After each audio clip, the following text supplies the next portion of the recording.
بسم اللہ الرحمن الرحیم۔ السلام علیکم۔ رسول اللہ صلی اللہ علیہ وآلہ وسلم نے فرمایا، مظلوم کی آہ سے بچو کیونکہ اس کے اور اللہ کے درمیان کوئی روک ٹوک نہیں ہے۔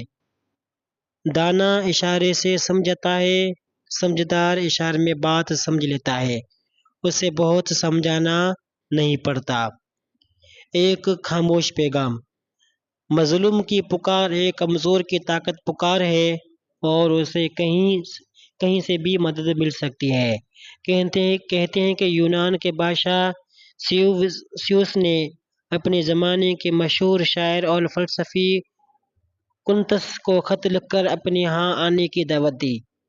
کنتس نے اپنے سب مال اسباب جمع کیا اور بادشاہ کی جانب چل پڑا۔ راستے میں اس پر ڈاکو نے حملہ کر دیا اور سارا مال اسباب چھین لیا اور اس کے قتل کا ارادہ کیا۔ کنتس نے ان سے بہت کہا کہ مال اسباب لے لو اور میری جان بخش دو، مگر وہ نہ مانے۔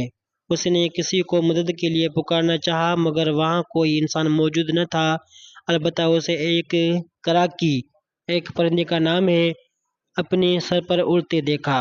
تو اس نے اسے پکار کر کہا، اے کراکی، یہاں میرا کوئی حامی مددگار نہیں ہے، تو ہی میرے خون کا مطالبہ کرنا اور میرا بدلہ لینا۔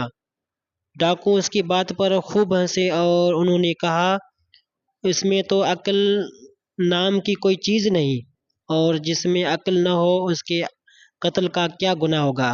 انہوں نے اسے قتل کر دیا اور مال آپس میں تقسیم کر لیا اور مطمئن ہو گئے۔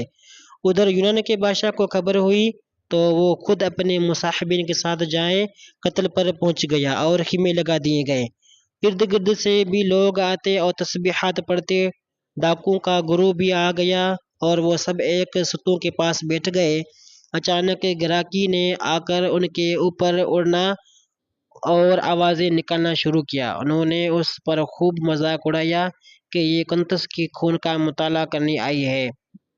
وہ اسے استہزاء میں مصروف تھی۔ جب ان کے قریب بیٹھے شخص نے ان کی بات کو بادشاہ تک پہنچا دیا، فوراً ہی اس گروہ کو گرفتار کر لیا گیا جنہوں نے اس قتل کا اقرار کرتے ہی بنے۔